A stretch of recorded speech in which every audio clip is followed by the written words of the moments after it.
daos la bienvenida y a algunos invitados que estáis, pues muchas gracias por estar aquí.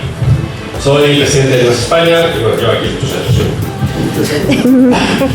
Bueno, primero, me vais a perdonar que estoy un poquito acatarrado, ¿vale? Además, últimamente viajamos en muchos viajes. De aquí me voy a Barcelona mañana, tenemos un congreso, de ahí me voy a Las Vegas. Y sobre todo la semana que vine la semana pasada de China, no paro de toser.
De los arriba y de Toni Torregrosa nos invitan a una jornada de Chermanor en la que Óscar se ofrece a hacer una torra en los paelleros de Mislata, que es la zona de Patricia. Canaleta. Para todos, la canaleta, para todos los que estamos aquí presentes.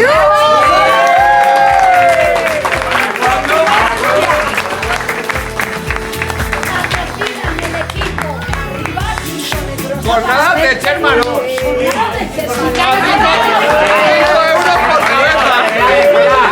Los agentes individuales no estáis invitados.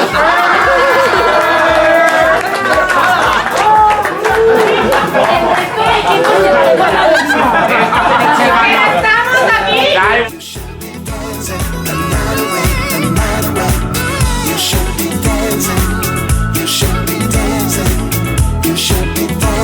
The night